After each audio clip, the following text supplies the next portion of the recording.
Ladies and gentlemen, this is Real Conversations, the show where we focus on real issues that you want to talk about.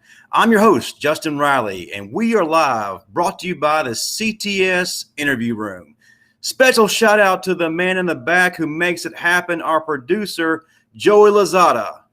Hit like, subscribe, and turn on all your notifications right now.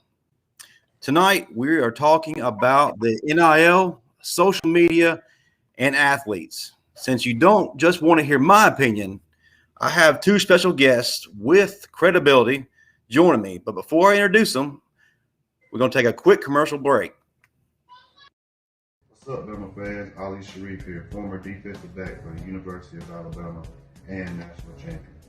I would like to ask you guys to tune in to the Bama Standard on Tuesday nights, 6 p.m. Central, 7 p.m. Eastern, on the CTS Interview Room YouTube channel. Well, you already know they got the best source for Alabama football and Alabama legends. Thank you. God bless.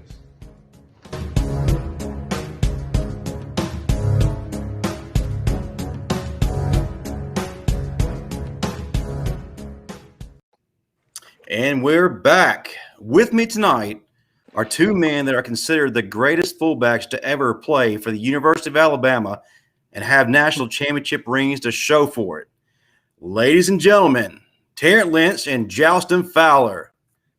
What's up, man? How you doing? Man, I'm doing good, man. Good to see you. Hey, good to see you too, brother. Terrence Lynch is running a little bit late. He was moving his daughter into college, so he'll be with us in just a little bit. So what we're going to do is go ahead and jump into things. But first, man, what you been up to? It's been a minute since we talked. Man, I've just been hanging, man, trying to decide if I want to coach or not. It's just going to work. I work on the Alabama State Docks, man. Just, you know what I'm saying? Making easy money, as I like to call it. Hey, man, and then nothing wrong with that. So you haven't been coaching lately? So I haven't heard about that. So what's going on there? Man, I've been trying to get myself right, but as things going, it's not going too good right now. So I might as well go get back in the coaching ring and help those boys out at McGill. I mean, I went up there, like a week or two ago, and all the kids, Coach Nudie. And my two guys, well, three of my running backs, they asked me, are you coming back? And I was like, man, I don't know. I'm trying to decide. And I had Coach Sham and Coach William, they were talking, man, come on back. Man, we need you. So I just been thinking long and hard about it. So I think when all it comes down to it, I end up going back. Man, it's hard to get away from coaching, man. That itch never leaves you. Oh, yeah, it never leaves, man. I just sit back and think about my boys, and I know I just don't want to leave them high and dry. I hear you, brother. We'll definitely keep us updated on that, man. I love, the fact that you've been working with these young men and making a difference in their lives. Oh, yeah, I'm trying to, man. It's all about passing on knowledge.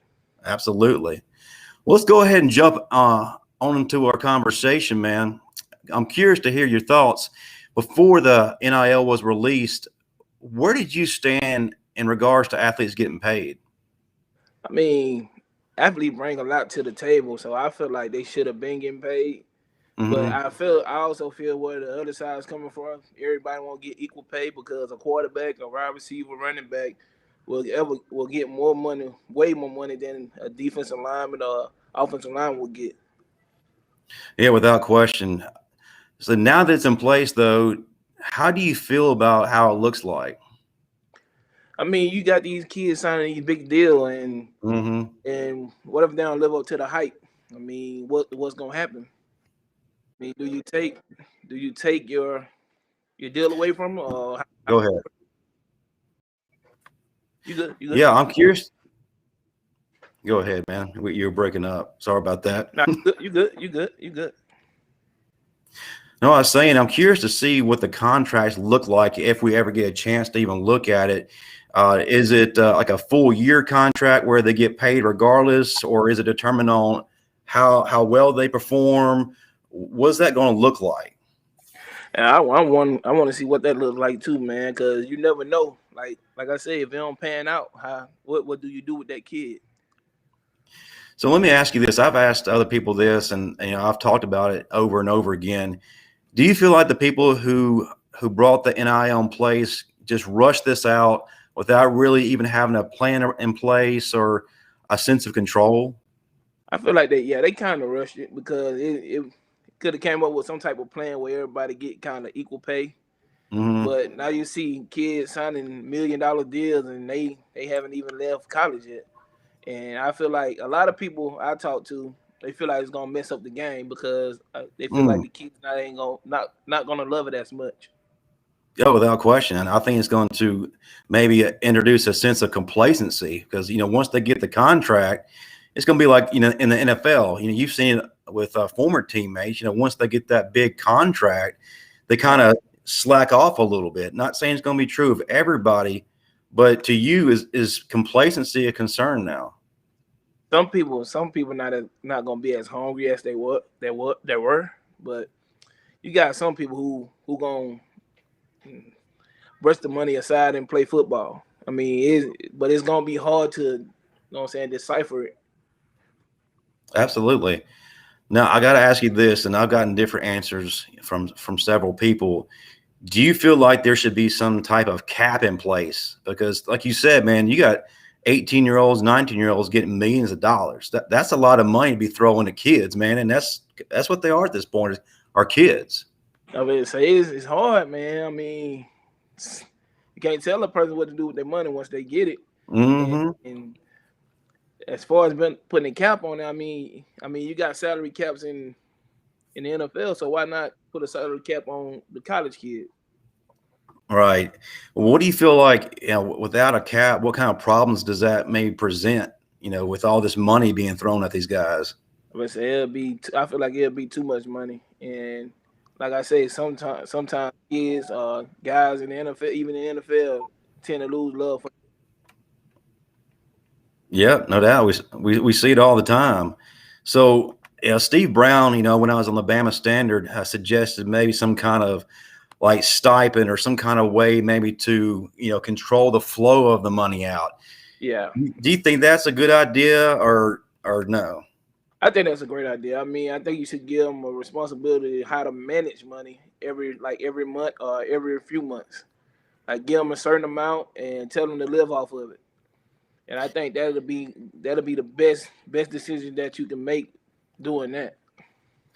I was told at one time that Coach Saban, he may have done this when you were there, had a plan in place where he had executives and people in the business world come in and work with you guys to prepare you for the outside world, life after football.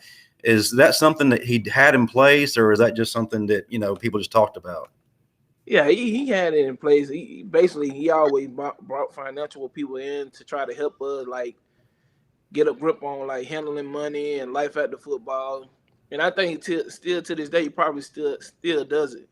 And I think that's I think it's a great to do that for those guys and help them learn about managing money. So I think that's probably the best thing he does. Like help us. He's trying to help you become man. Like basically how to manage everything and manage your money, your time, and he holds you accountable for a lot of stuff.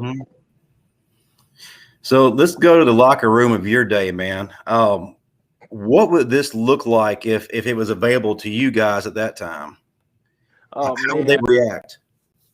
Oh man, these guys they love money, man. I mean, we all love money. Yes, sir. I know Amari, AJ, probably Monkey, all the big name guys would have been happy. And the small guys probably like, man, I need some of their money, Yep. So you could divide the locker room like that too. Like this guy making all this money, and look at me, man, I ain't got nothing. Yeah, absolutely. Now that you brought that up, what kind of division are we looking at this? Because this is in the NFL. In the NFL, you already expected to see other players, like you said, the starting quarterback, starting wide receiver, the big time players making X amount of money. And, if you're not at that level, you're comfortable knowing, you're getting a good deal. But to college players, they're not understanding, why is this guy getting paid more than I am? Why am I driving around on a bike and have my action card, and that's the only way I'm surviving while my brother over here has got a Lambo? I mean, sometimes you just gotta stay in your own lane and just wait your turn. Like your turn might not ever come, but I'm pretty sure you got somebody who loves you and be willing to spend money on you and get your merch and all that type of stuff. You just can't look at it like that. You just gotta look at it as a football standpoint. I mean, some people gonna make a lot of money just from the NIL, and some people not. I mean, that's just the reality of it. So you just gotta stick to your guns, and you can't worry about that. Maybe your brother, if he really your brother, he'll help you get around and he'll be there for you when you fall on hard times. Mm-hmm. Well, in this society, man, can the athletes of this day really understand that fact that maybe my time will come, for that big money, or Right. is there going to be some kind of I guess fallout because they're not getting what they feel like they deserve?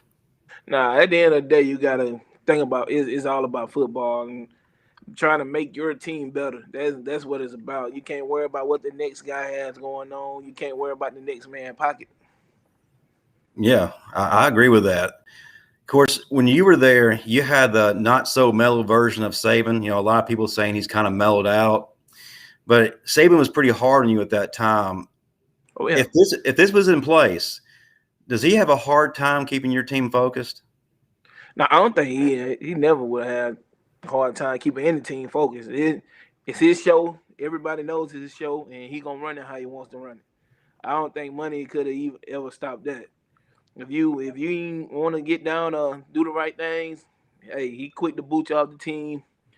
But I think he has full control of his program and everything around it.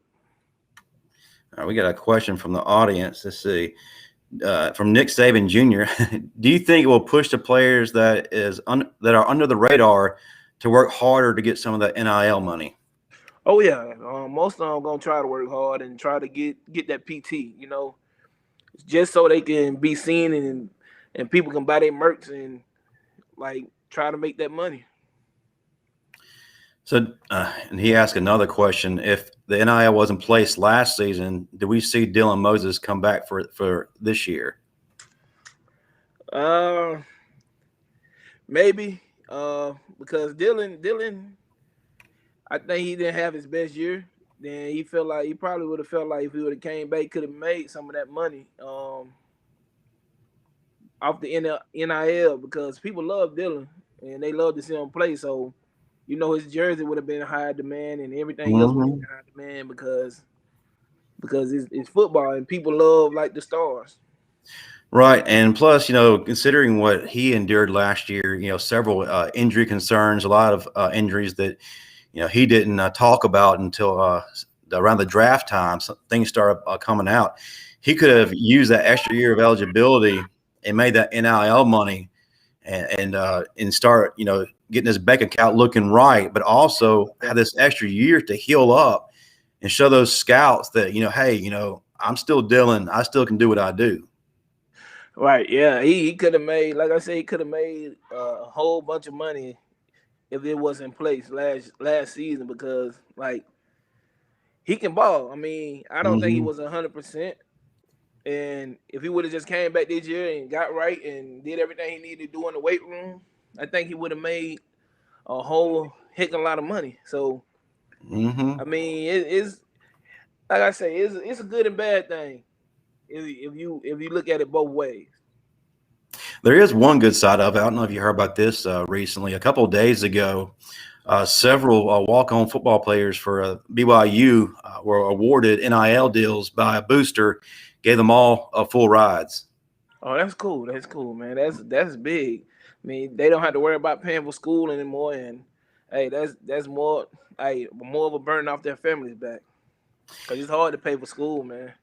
Yeah, most definitely. And another way I want to look at it is, does this maybe prevent some players from leaving early to the NFL whose stock may not be where it should be to warrant leaving, that by coming back, they can still make, that NIL money, but they can improve their stock. So do you feel like you'll see less underclassmen leaving? Yeah, I think you'll see less underclassmen leaving because, like you said, you're making money, and that's the reason people going to the draft. They try to either it's some type of rush if you're trying to get there, and you got your family, you got kids. People are trying to take care of their responsibilities, and by them getting that money, the NIL money, I mean, hey, you ain't got to rush to try to go and make no money. Mm-hmm. Well, what do you think we can have in place maybe to protect these players that in college, from this happens a lot, especially in the NFL, family members coming out the woodwork trying to get money out of them. You got upset girlfriends coming out the woodwork trying to get money out of them. There's always going to be those people who come out the woodwork to take advantage of them. And so what do you think can be done to try to protect these players and, kind of keep their money where it should be? But the same thing is, man, you just gotta have that one strong no person. Like the person gonna tell everybody no. Like it might be your mom, it might be your brother, it might be your sister, it might be your dad. And you just gotta have somebody who's going to say no. Like a strong backbone that's stuck on your no, and someone who will make you say no. Even though you don't want to say no, you gotta have that person to make you say no. I don't have it, or I can't do it, or either I can help you this one time, but don't ever come back. Yeah, you're absolutely right. And of course, it'd be easy for them to do during the school year because, they're not face to face with these people. But then in the off season, when they're going back home for the summers, they're going to be constantly faced with those family members, their boys, those girls I told you about. So it's going to be very hard for them. And trust me, I understand, you feel that sense of loyalty to these people, because they mean a lot to you. So, so I mean, it's hard to combat that. Sometimes you just got to look over that. I mean, it be hard, but you got to look over it sometimes because everybody don't have good intention. Because you have some people who will do stuff just to spite because they feel like you're going somewhere or going to do something in life, and they try to take care of you and like either spoon feed you until you get where you're going and be like, oh, you remember I did this for you. Oh yeah. So you gotta watch out for all of that, man. No doubt. That I was actually going to bring that up, man, but you took the words right out of my mouth. So with all this being said, the transfer portal is already a crazy thing. The minute a kid feels slighted, he's gone, he's in the portal, he's going somewhere else. So with the NIL here, with a lot of money involved, what does it do to the transfer portal? How crazier does it get? I would say it probably make it a lot more crazy, man, because kids feel like, oh, yeah, I'm a big name, and if I go to another school, I'll still be a big name, and I might even get to play, because some guys they leave that school for a reason. Either they're just sitting there, not playing, trying to work their way into playing, or you got once they transfer, you might have somebody saying, "Hey, look, you can come here and play right now." You got they got the NIL deals, and people still love you. They still chant for you, still root for you. So if we can get you in here and get you to playing, you can make some good money. So does it hurt the smaller schools in recruiting now that if you come play for Ohio State, Alabama, Notre Dame, big name university where you can get a whole lot more money, is this going to start hurting some of these other schools that don't quite have that level of publicity? Yeah, I think it hurts the smaller schools because everybody trying to go big. I mean, no matter how you see it in the world, everybody trying to go big. Like the more you can get, I mean, the more money you can get at a bigger school. I mean, hey, would you go to? I mean, just me thinking to myself, I have a Alabama State and I have an Alabama. Alabama is on a pedestal. Alabama State they gonna make money, but they're not gonna make Alabama money. Alabama had way Mm-hmm. more fans, and you just got to look at it like that. Like, hey, I know I'm gonna make a whole bunch of money here, especially if I get one of those big NIL deals.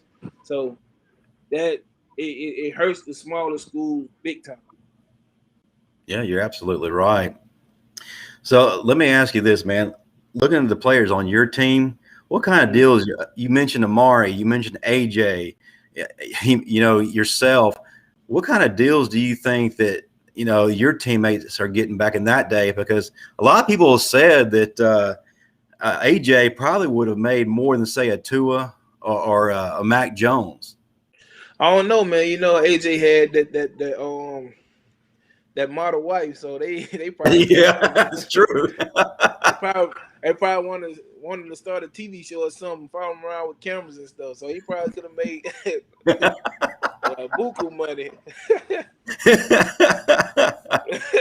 Yeah, you're right on that, man. Yeah, I ain't no telling, man. Hey, the sky was the limit for him.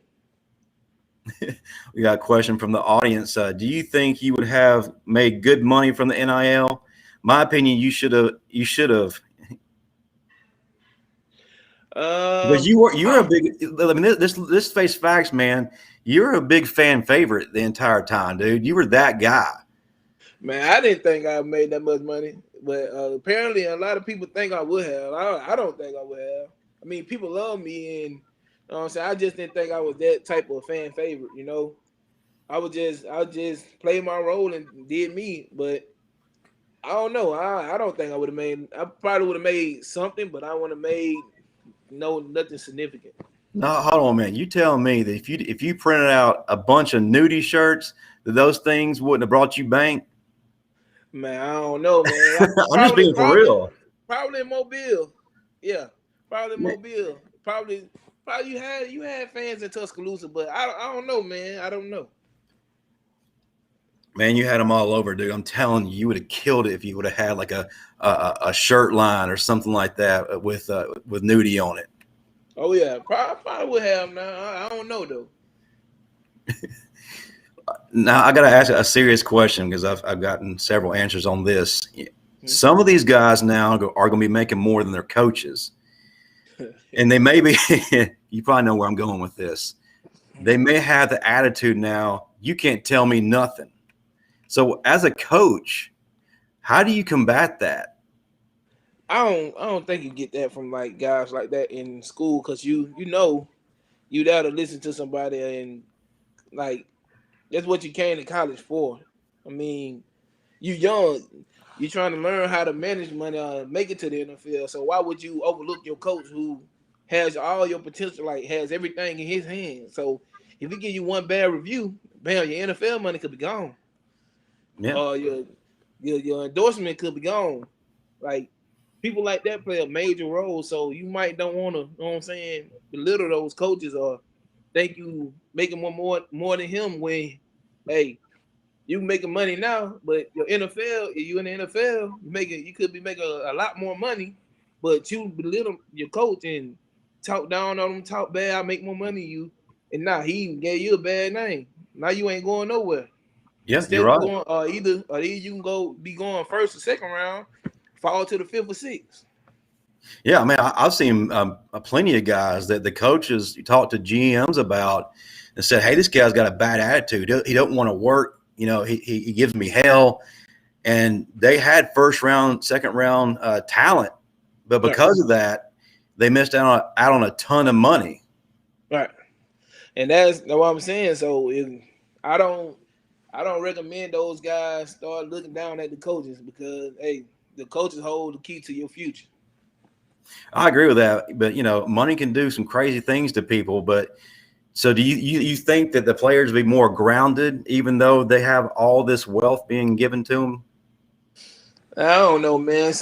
You are what you was brought up to be. I mean, if you brought up respect people, you gonna respect me. If you brought up to be a butthole, you're gonna be a butthole. So, hey, it is what you let it make you. Yeah, you're right. What you was brought up to be. So you've been in the high school coaching game, and you've been talking to your guys back at the high school here recently, like you said. are kids at the high school level, at least where you're at, already talking about this and already thinking in their head, you know what, man, as soon as I can opt out, I'm going to take off and go to college and get this contract? Nah, they focus on football, man. The thing about those kids at McGill, they love football. I mean, they love it. It's a passion for them, and I feel like they can make the money, they will. But as far as looking forward into the future, right now, they just not there. They trying to better their life and just trying to get a scholarship. Now, I mentioned opting out. You know, it's already happening in some places. Like this this quarterback recruit from Texas is opting out of his senior year so he can go ahead and enroll early in Ohio State so he can sign an NIL deal. Then you got another top-rated basketball recruit who's wanting to do the same thing. What kind of problems does this pose to the game, and is this really too far? Yeah, I feel like that's too far. I mean, it's not like you're going to train for the NFL or anything. You're going to college, and 9 times out of 10, you might end up sitting like for a couple of years, and like I mean, it's gonna screw up the game for those type of guys because like when the guys in college started going to the NFL, they opt out and they just basically quitting on their team. Basically, that's how I feel. If I was a player, you quitting on me because you want to go to school and make some money, but what if everything don't pan out for you? Then you let your team down and you let yourself down.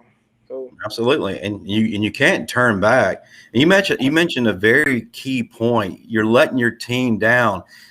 Does this opting out of your senior year for the money have a negative effect on your recruiting? Are the coaches that at the collegiate level who want you, or do you think they're just ready to get you in there?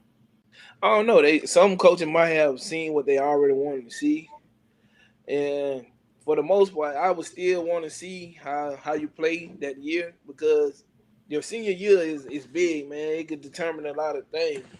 I mean, what if you're not really what you think you are, and you just need to go out there and work on your game and play team ball?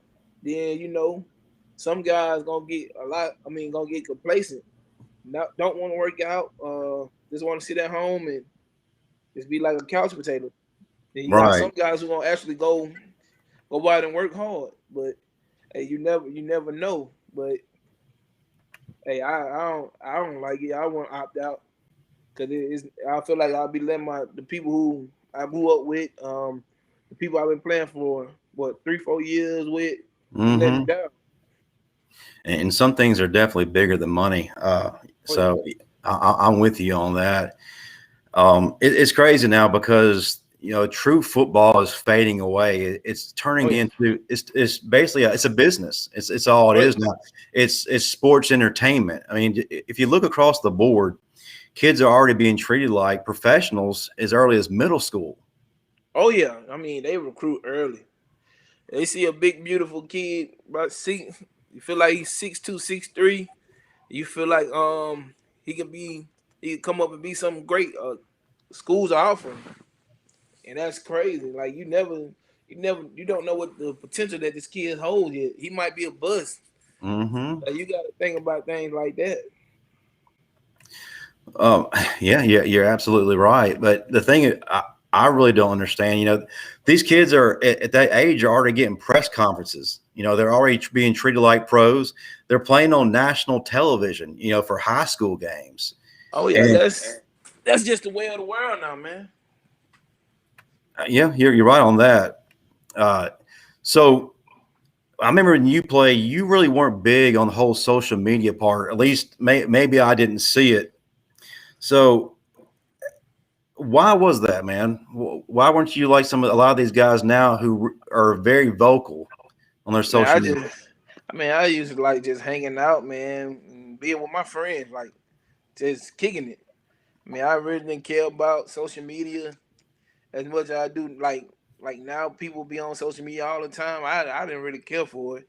Long out with my boys and playing video games and just hanging out, I was good. Social media wasn't a big thing to me. Well, it feels like that a lot of these guys coming up put more of their effort, more of their focus into the social media side. They want to be Instagram stars, Twitter stars, and they want their social media to speak for them instead of tape, instead of their play on the field. Right. How do you feel about that? Am I off base, or do you feel the same way?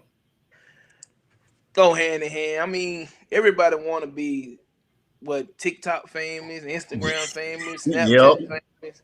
I mean, that just come with the territory. I mean, but the thing is, when it comes to playing actual football, football, basketball, whatever, you gotta let your game do the talking. I mean, you can say what you want to say on social media, but once you lace up them shoes, them cleats, put your pads on, and you gotta let your game speak for itself.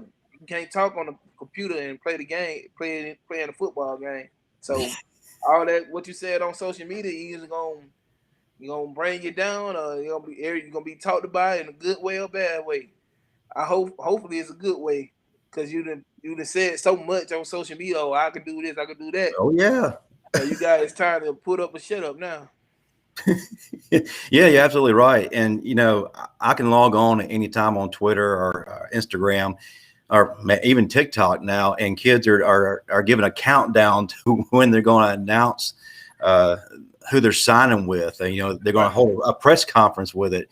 Man, I remember back when I was coming up, and this probably shows my age. The most publicity we got was we got a little corner of the page in the county paper. Man, look, I feel like they messed all that up when they started doing rivals and scouts, man. I mean, when they brought that Yes. out, man, everybody went crazy. Hey, I want 5 star, I want 4 stars. Hey, I ain't got enough stars. I mean, I was like that. I want no kids like, hey man, I know I'm better than what stars y'all gave me. Yep. So y'all need to come on with it. Y'all sending all these guys to, you know what I'm saying, combines, and they doing their thing and whatever. They might Yeah. do good in the combine, but hey, once you scrap them pads on, they measurables can't speak for them. Yeah, you're right, man. I've seen plenty of people who were combine warriors and have all this great film and have all the paper measurables, but when they get on the field, like you said, man, it's a totally different story. Different story. So, but yeah, man, you're absolutely right on that. No question. Yes, sir. So, so right now, how do you see Coach Saban handling this? He's been able to control pretty much anything and everything that's been a distraction up to this point. Money's a bigger issue. How does Coach Saban combat this?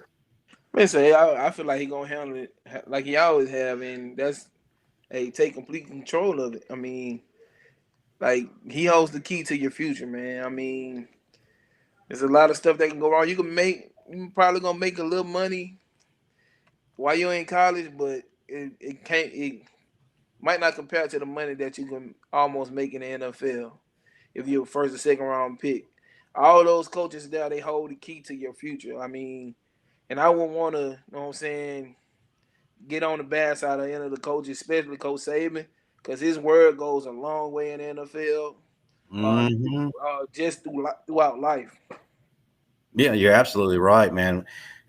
People love what he has to say, and they go to him. All these you see all these NFL GMs and scouts constantly surrounding him, asking him for advice and asking about all these players, and they're going to listen to what he says and hold it as gold. You're Oh yeah. absolutely. So my question is now, as crazy as everything is going right now, how do we kind of reel it in a little bit? I mean, just take it as it is, as you see it. I mean, not too much we can do. Say it's here now. I mean, everybody, all the players and people was fighting for it, and we're just gonna see how it goes. Is it gonna divide people, or is it gonna bring them together, or just gonna have to ride it out, see how it goes in the first year.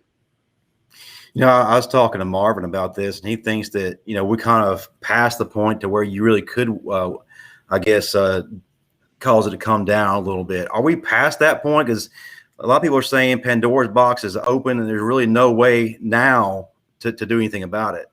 It's not anything we can do about it. You just have to sit back and watch it, man, and let it play itself out and see how it goes. And maybe it worked, maybe it don't. If it don't, you probably revert back to the old way. And do you think the players, after having a taste of this money, would be able to respond well if it does in fact go back to the old way? Yeah, I feel like it'll take. I mean, you won't have anything to make. I mean, you'll just be playing football. The money will be gone, but you'll still have to play on the team. Yeah, you're right. So if you had to make the decision on how to, I guess, control this, what kind of plan would you put in place? I just do what we talked about earlier, make a stipend, man. I mean, give them a certain amount every month or every few months, and tell them to live off of it. Help just manage it the best you can. You know what I'm saying, just do the best. Like your living, your expenses, your car, gas, everything. You gotta account for all that. Just take it in and do the right thing with it, or try to do the right thing. We're gonna show you what a man is supposed to be. Try to turn your man into a man. Mm-hmm. Got a question from the audience. What do you think about destroying the NIL? Should let's see.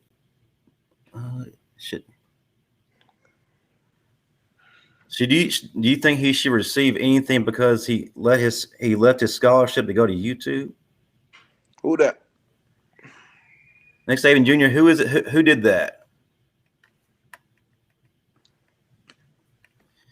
Marvin asked this question. Do you think that when these players start getting all this money, that maybe scholarships may be taken away because the players are getting this money and they're able to go to school and pay for everything with that money? It's a possibility, but I doubt it because some guys, like I said, not gonna make the money. I mean, what about the guys who not making the money? You still gonna have to pay for their scholarship. I mean, they family.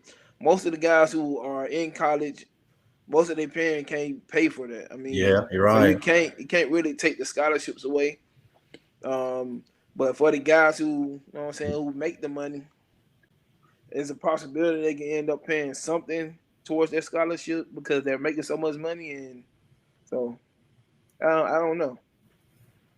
I think if you do that, man, it's going to start a brand of chaos that you'll never come back from. Oh yeah. But yeah, man, it's crazy times. It's unreal what we're seeing. You know, I've always been a big advocate of the players getting paid because you guys do the work, man. You know, oh yeah, it's blood, sweat, and tears. You're putting the butts in seats, and y'all are the reason we show up. You know, you don't see people coming there to watch the debate team or the math squad. Right. And I just felt like there should have been some kind of better control system. You know, I agree with you. A stipend, something just to kind of, you know, keep things somewhat sane and somewhat normal to, you know, try to keep these kids reeled in. Right. Basically, if it was me, I'd probably do it like kind of like an NFL check where you get money probably twice a month or something like that. I'm gonna give you a certain amount of money this month, like the 15th. I think the NFL did like on the 15th and the 30th. Okay. In the middle of the month, in the end of the month, going into a new beginning month. That's a good idea. I like to have a pay system in place that way. Oh, yeah. Well, man, I greatly appreciate your thoughts on this, man. I appreciate you coming on. Oh, you're welcome, man. You know I'm here for you anytime, bro. Hey, man, listen, if there's ever anything you want to talk about, there's some issues you want to cover, man, you let me know. We'll make a show out of it. Oh, yeah. You know I'm down for whatever, man. I'm down for the call. Because, you know, what I'm wanting to do is have a show where we can have real conversations and speak truth, man, especially, you know, to people we can influence. So that's kind of why I'm doing this side show. I got you. I mean, it's a good thing to have a real conversation, though. You can just sit back and be real with a person, and the person can be real with you. Absolutely, man. That's what we're here for. Before we go, I want to remind all our viewers to continue to tune in to the CTS Interview Room YouTube channel. Tune in to 3rd and 3 this Thursday. Alabama legend John Copeland will be in the building. Then on Friday, tune in to the Stingray Scoop. He'll be covering the week in sports and summarizing everything that's happened. Tune in to my show, The Bama Standard, with me, Marvin Constant, comedian Steve Brown, and Stephen M. Smith next Tuesday. We're celebrating some of the greatest running backs in Alabama history. Couple names that have already committed: Derek Lassick, Glenn Coffey, and Trent Richardson. So you definitely want to tune into that. All right, bud, if you would, man, before we head on out, tell us what's up next for you, how we can find you on social media, and all that good stuff. Man, you can find me on Facebook at Jalston Fowler Senior. On Snapchat, it's Nudie Baby. And what's up next, man? I think I'm gonna go ahead and get back into that coaching, man, because the kids they need the knowledge, man. They need guidance in this world. So I think I'm gonna do what I need to do and go ahead and get back on that coaching field. Man, I think it's your calling, brother. You can't deny it.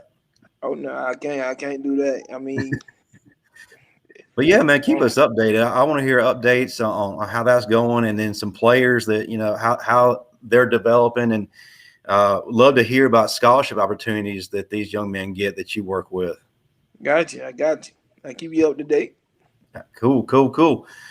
All right, folks, if y'all have any questions about the next show or for me, or any suggestions about topics, man, email me, justinriley7@gmail.com. Remember to subscribe to the CTS Interview Room YouTube channel. Man, had a great time with you, man. As always, I appreciate it. You're welcome, bro. Anytime. All right, bud. Roll Tide.